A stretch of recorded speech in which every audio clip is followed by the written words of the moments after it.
안녕하세요. 네, 자, 오늘 오랜만에 전산 세무 2급 기출문제 107회 기출문제 이론 문제 풀이를 한번 시작을 해보도록 하겠습니다. 네, 그냥 바로 들어가 보도록 하겠습니다. 자, 1번부터 한번 볼게요. 자, 1번은 다음 중 재고자산의 취득 원가에 포함되지 않는 것은 모든 자산 구입 시 재비용 및 수수료는 원가에 포함한다. 단기 매매 증권만 제외하고. 자, 원가에 포함해 주시는데 다 취득을 위해서 들어가는 것들, 취득 시 재비용. 그러면 1번은 부동산 매매업자가 부동산을 취득하기 위해서 지출한 취득세. 당연히 취득세 원가에 포함해야죠. 컴퓨터를 수입하여 판매하는 소매업자가 컴퓨터를 수입하기 위해 지출한 하용료. 하용료는 배에서 물건을 내리는 데 들어가는 돈을 하용료라 그래요. 어쨌든 구입하는 과정에서 발생한 거니까 우리가 수입할 때 유의하셔야지 될 것. 수입할 때 지금 하용료 그 다음에 관세를 비롯해서 각종 세금들이 부과가 될 수 있거든요. 그래서 세관을 통관을 할 때 관세가 부과되는 품목들도 있고 각종 세금이 붙는 품목들이 있어요. 그래서 그런 세금들도 모두 다 취득하는 과정에서 들어가는 거기 때문에 원가에 당연히 포함시켜 주셔야겠고요. 가전제품 판매업자가 가전제품을 홍보하기 위하여 지출한 금액은 당연히 광고 선전비가 되겠죠. 그렇죠? 네, 정답은 3번이 되겠고요. 제품 제조 과정에서 발생하는 직접 재료 원가는 당연히 원가에 포함돼야 되겠죠. 그래서 1번은 정답 3번이 되겠습니다. 자, 그 다음 문제 2번을 한번 보겠습니다. 문제 2번. 자, 문제 2번은 다음 중 아래 자료의 거래로 변동이 있는 자본 항목끼리 바르게 짝지어진 것은 자, 주식회사 한국은 자기 주식 300주를 주당 600원에 취득하여 200주는 500원에 매각하였고 100주는 소각을 했대요. 자, 자기 주식 거래가 나왔는데 지금 자기 주식 거래는 일단 자기 주식 거래다라고 하는 것은 무조건 자기 주식은 취득 원가로 기록합니다. 맞죠? 취득 원가로 기록한다 그랬고 거래 종류가 지금 두 가지가 나누어져 있는 상태예요. 하나는 자기 주식을 뭐 하는 거예요? 처분한 거래고 첫 번째는 자기 주식을 처분한 거래고 두 번째 거래는 내 자기 주식을 소각한 거래예요. 그래서 두 개의 거래 자체가 아예 다르게 됩니다. 자, 그러면 자기 주식을 취득을 했을 때 처음에 300주를 취득을 했다 그랬어요. 자기 주식의 취득은 300주를 취득을 했고요. 300주 주당 얼마씩에 취득했죠? 600원씩에. 그러면 내 자기 주식은 총 18만 원이 존재를 했겠네요. 그쵸? 18만 원이 존재를 했고 첫 번째 거래는 이 자기 주식 중에 200주를 처분을 했고요. 그 다음 나머지 100주는 소각을 하였다. 이렇게 되어 있기 때문에 처분과 소각은 아예 다른 개념의 거래이고요. 자, 그럼 처분을 했다라고 하게 되면 일단 대변에 자기 주식이 나가요. 자기 주식은 무조건 취득 원가로 나간다 했으니까 200주만 팔았으니까 2, 6, 12 얼마가 나가요? 12만 원에 자기 주식이 나가게 돼요. 12만 원에 자기 주식이 나가게 되고 얘를 우리는 주당 500원에 매각 처분을 했기 때문에 돈이 들어오는 것은 얼마가 들어온다? 10만 원만 돈이 들어오게 돼요. 200주 500원씩이니까. 이해되셨나요? 그러면 2만 원만큼의 뭐가 생겨요?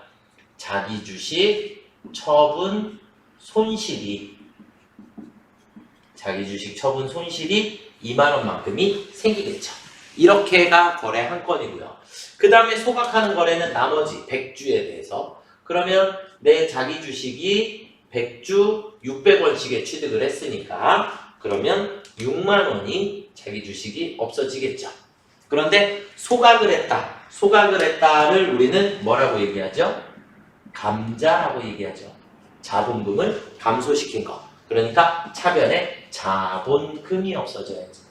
자본금은 무조건 발행 주식수 곱하기 액면이니까 그럼 100주의 액면 금액은 5만 원입니다. 500원씩이니까.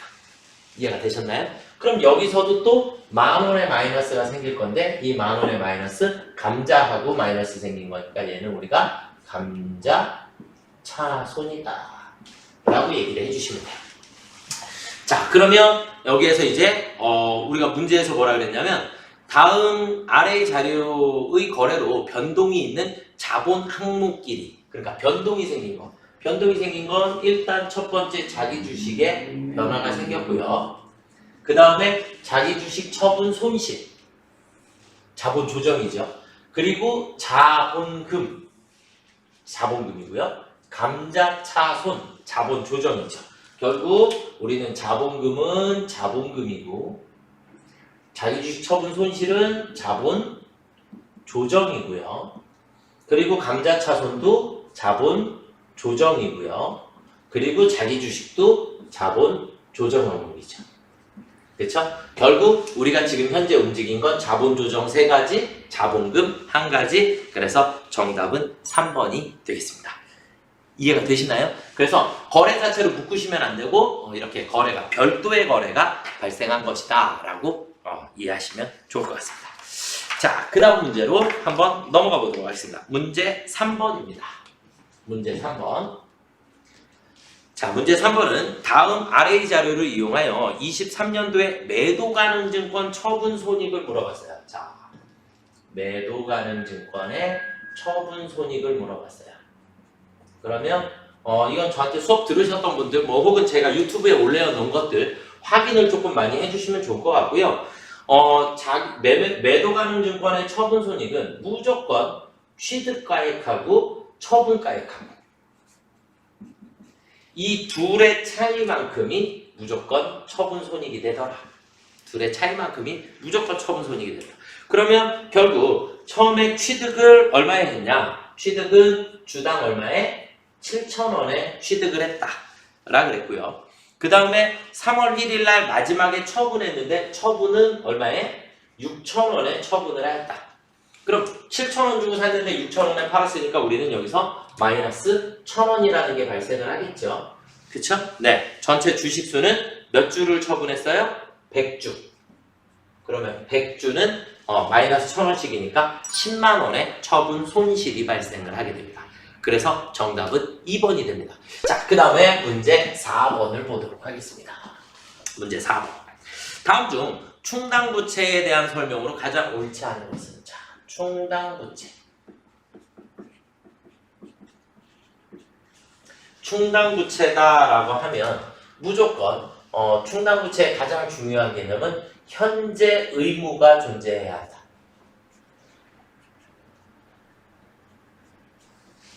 현재 의무가 존재해야 하고요. 그 금액을 신뢰성 있게 측정할 수 있어야 하는데 우리는 충당부채의 대표적인 게 뭐죠? 충당부채의 대표적인 게 퇴직급여 충당부채가 있어요.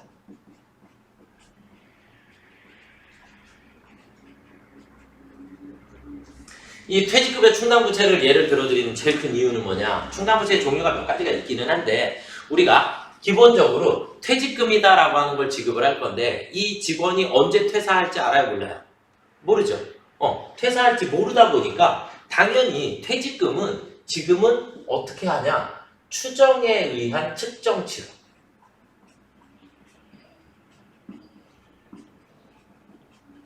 치로 계산을 할 수밖에 없더라. 정확한 금액을 계산할 수는 없더라. 하지만 우리는 기업회계 기준에서 추정에 의한 측정치를 반영을 해서 충당부채를 설정할 수 있도록 되어 있습니다. 자, 그래서 보기를 한번 보시겠습니다. 그러면 가장 옳지 않은 것은 그랬으니까 충당부채의 명목금액과 현재 가치의 차이가 중요한 경우에는 의무를 이행하기 위해 예상되는 지출액의 미래 가치가 아니라 항상 모든 걸 평가할 때는 다 현재 가치로 평가를 하도록 되어 있습니다.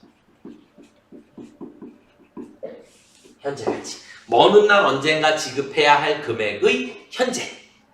이렇게 계산을 해주셔야 되는. 그래서 1번이 정답이 되겠고요. 우리 회계는 미래 가치를 따지는 거 없다라고 생각을 하셔도 됩니다. 아시겠죠?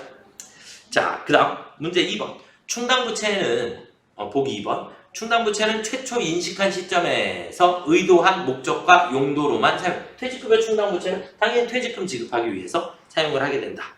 충당부채로 인식하기 위해서는 과거의 거래의 결과로 현재 의무가 존재하여야 하며 그 의무를 이행하기 위한 자원이 유출될 가능성이 매우 높아야 한다. 그래서 부채로 설정을 하는 거고요. 충당부채로 인식하는 금액은 현재 의무를 이행하는데 소요되는 지출에 대한 보고기간 말 현재 최선의 추정치다. 추정에 의한 측정치를 포함하지만 최선을 다해서 금액과 비슷하게 맞춰주셔야 한다라는 개념이세요. 그래서 정답은 1번이 되겠습니다. 자, 그 다음 문제 5번으로 한번 넘어가 보도록 하겠습니다. 자, 문제 5번. 문제 5번은 2023년 12월 31일 순양은 영업부가 사용하던 승합 자동차를 중고차 매매 중개 사이트를 이용하여 800만 원에 처분하고 중고차 매매 중개 사이트 수수료 15만 원을 차감한 후 785만 원을 지급받았다. 다음은 처분한 승용차 관련 자료는 아래의 감가상각법에 의한 감가상각을 하였다.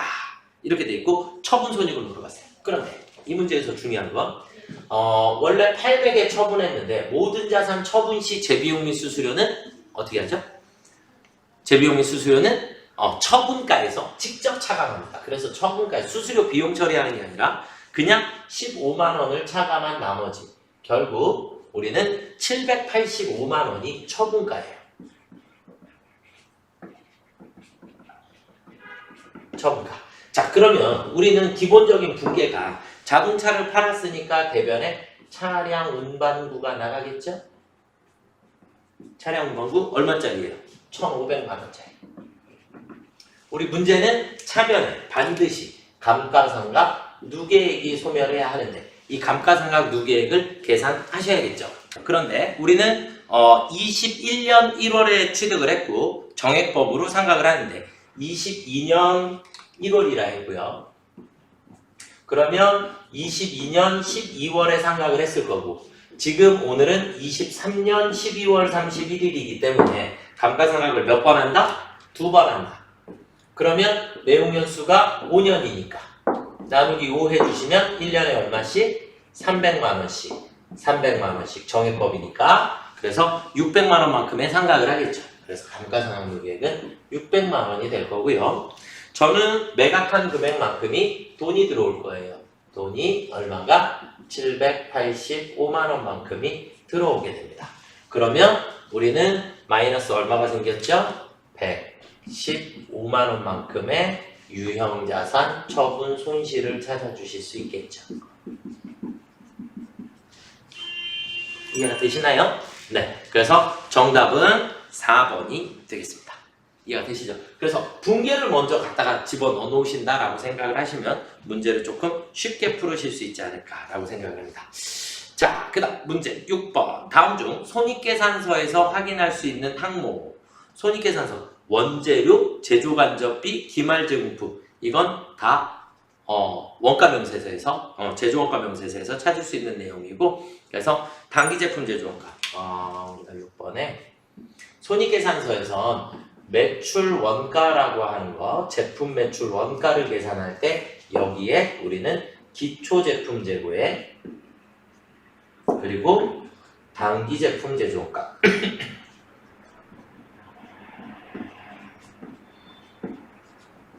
그리고 기말 제품 재고액이 들어가죠. 그렇죠? 그래서 손익계산서의 매출 원가를 계산하실 때 거기에 단기 제품 제조 원가를 확인을 하실 수 있게 됩니다. 그래서 3번이 정답이고요. 이건 여러분들이 전산회계 1급에서 우리가 전기분 재무제표 입력해봤죠. 거기에서 나오죠. 그렇죠? 네. 자, 그다음 문제 7번을 한번 보겠습니다. 문제 7번은 변동원가 계산이라 했어요. 문제 7번은 변동원가 계산이라 했고요. 변동원가 계산에서 조업도가 변동원가는 일단 우리가 차트를 그리면 생산량에 비례해서 총원가가 증가를 하네. 그렇죠? 총원가가 증가를 하게 되고 변동원가 계산의 특징은 단위당 원가가 어떻게 되어 있다? 일정하더라. 단가는 일정하더라. 그래서 조업도가 증가하면 단위당 변동원가는 일정하다. 1번이 그냥 공짜 정답이 되겠습니다. 이해가 되시죠? 네. 자, 그 다음으로 한번 넘어가 보도록 하겠습니다. 문제 8번입니다. 다음 중 종합원가 계산의 특징으로 가장 옳은 것은 그랬는데 문제 8번. 자, 우리가 원가 얘기해서 너무 중요하게 많이 했는데 우리는 개별원가 계산이라는 게 있고 종합원가 계산이라는 게 있더라. 그래서 우리는 직접 재료비, 직접 노무비, 최저간접비로 구별을 해주실 수 있고 원가의 부분이 어떻게 나눠져요? 직접비와 간접비, 재료비와 가공비 이렇게 나누어지게 된다. 그래서 직접비, 간접비, 재료비, 가공비 이렇게 나눠지죠. 그쵸? 근데 우리 개별원가 계산은 무슨 생산? 주문 생산. 그리고 종합원가 계산은 연속 대량 생산입니다. 이해되시죠? 네. 자, 그래서 종합원가 계산 옳은 것은 그랬으니까 직접원가랑 간접원가, 직접원가, 간접원가 나눠지는 것은 개별원가. 단일 종류의 제품을 연속으로 대량 생산하는 경우에 정답이다. 2번이 정답이 되겠죠. 고객의 주문이나 고객이 원하는 형태로 주문 생산 형태는 개별원가 계산이고요. 그 다음에 개별원가 계산의 가장 큰 숙제는 이 간접비의 배분에 있죠.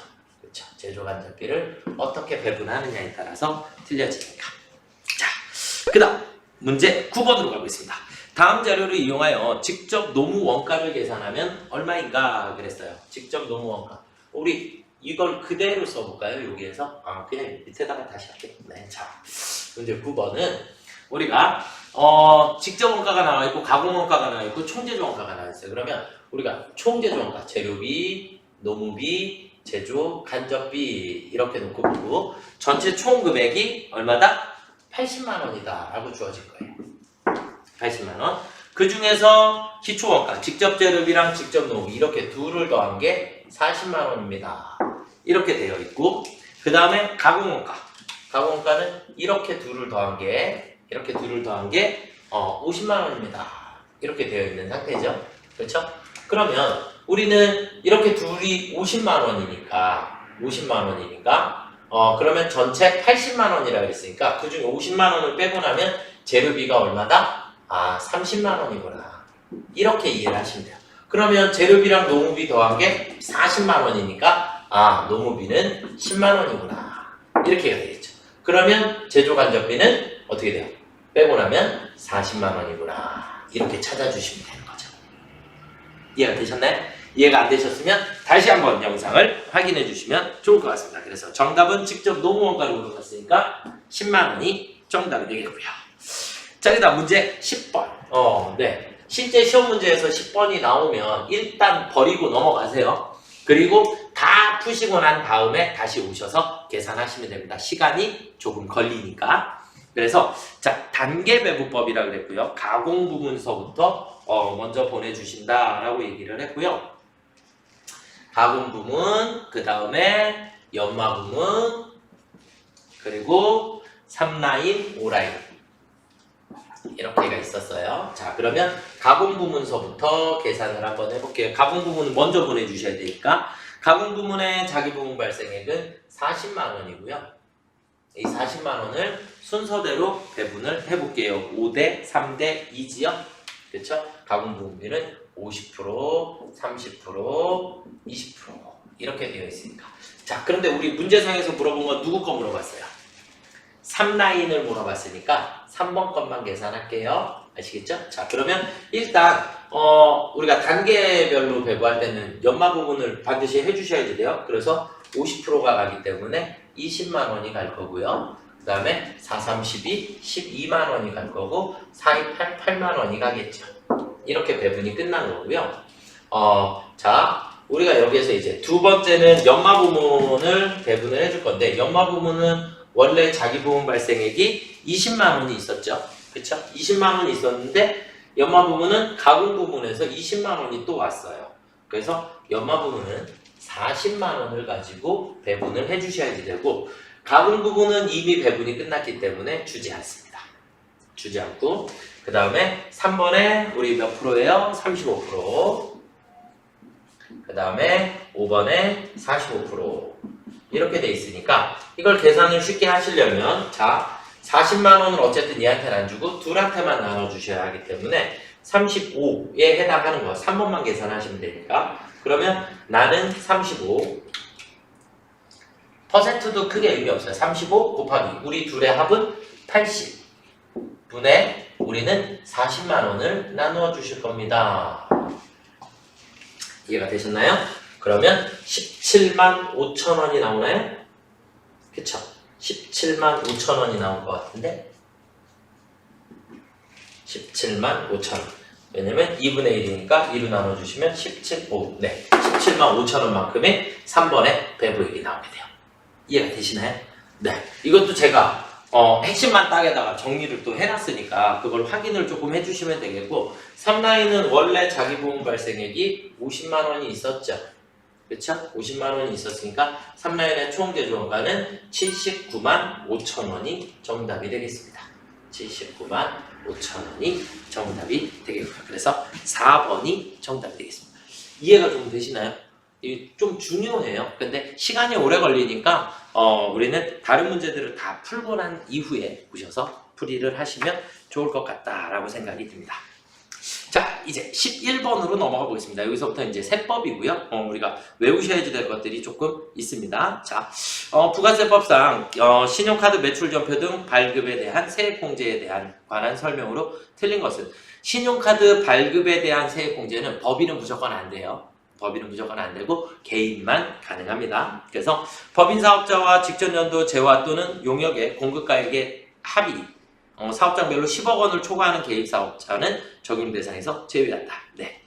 신용카드 매출전표 등 발급에 대한 세액공제 금액은 과세기간마다 500만 원 한도가 아니라 그냥 연간 1000만 원 한도입니다. 얼마야? 연간 1000만 원이 한도입니다. 그래서 2번이 정답이 되겠습니다. 공제 대상 사업자가 현금 영수증을 발급한 금액에 대해서도 신용카드 발급세액 공제를 적용을 해주고요. 왜냐하면 신용카드랑 현금 영수증 같이 가는 거니까 무조건 같이 합산해서 적용을 해주고요. 신용카드 매출전표 등 발급에 대한 세액 공제 금액이 납부세액을 초과해서 환급세액이 발생을 하더라도 환급은 되지 않습니다. 아시겠죠? 네. 그래서 초과하는 부분은 없는 것을 본다. 환급이 안 되기 때문에. 그래서 연간 1000만 원이 한도입니다. 그래서 2번이 정답이 되겠고요. 자, 그 다음 12번. 다음은 일반 과세자인 한성의 일기 매출 관련 자료이다. 부가세 매출세액은 그랬는데 총 매출액에서 매출 애누리는 당연히 빼주셔야 되겠죠. 근데 우리가 판매장려금 12번 우리가 부가세법에서 뭐라고 외웠냐면 판매하자 대손 이렇게 세 가지는 과세표준에서 빼면 된다, 안 된다? 안 된다. 과세표준에서 우리가 공제하지 않는 것 이렇게 세 가지를 외웠어요. 그래서 얘는 건드리지 않는 겁니다. 결국 총 매출액에서 매출 애누리를 뺀 그러면 1700만 원에 대한 매출세액을 계산해야 하니까 170만 원이 정답이 되겠고요. 그래서 4번이 정답이 되겠습니다. 자, 그 다음 13번. 부가세법상 의제매입세액 공제에 대한 설명으로 옳은 것은 이건 그냥 공짜 문제였죠. 그쵸? 우리가 세무이급하려면 의제매입세액 당연히 알고 계셔야지 되니까. 자, 법인 음식점은 의제매입세액 공제 받을 수 있죠. 우리 법인 음식점 뭐예요? 106분의 6 이렇게 외웠죠. 그쵸? 일반 제조업은 104분의 4 이렇게 했었고요. 간이가세자는 의제매입세액 공제를 받을 수 없습니다. 예, 2번이 정답입니다. 옳은 거. 그래서 우리가 13번 문제에서 간이가세자는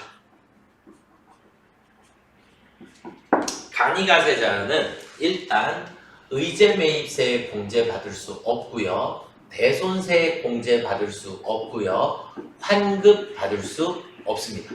이렇게 세 가지를 여러분들은 암기를 해주시면 좋을 것 같습니다. 그래서 정답은 공짜 2번이었습니다. 면세 농산물 등을 사용한 날에 속하는 예정 또는 확정 신고 시 공제한다? 농산물을 사용한 날이 아니라 농산물을 구입한 날이 되겠죠. 그쵸? 구입한 날. 그 다음에 일반 과세자인 음식점은 농어민 매입은 인정한다, 안 한다? 안 한다. 음식점은 농어민 안 되고 제조업에서만 농어민 매입분이 인정이 된다라고 보시면 되겠죠. 이해가 되시나요? 네. 자, 그 다음은 14번. 14번은요. 주어진 자료에 의하여 일용근로자의 근로소득에 대한 원천 징수할 세액은 얼마인가 그랬어요. 일용근로자 이거 반드시 여러분들이 조금 암기를 하시고 제가 소득세법 진행할 때 설명을 조금 드리는데, 자, 일용근로자의 근로소득, 그럼 1단이 있겠죠. 1단에서 1급여에서 마이너스 소득공제를 해요. 소득공제를 하는데 소득공제는 무조건 15만원입니다. 1일 1당에서 무조건 15만원을 공제를 하게 되어 있고요. 자, 그러면 이제 우리가 과세표준이 나오겠죠. 과세표준이 나올 거고, 과세표준이 나오면 과세표준의 산출세액은 세율이 무조건 6%입니다.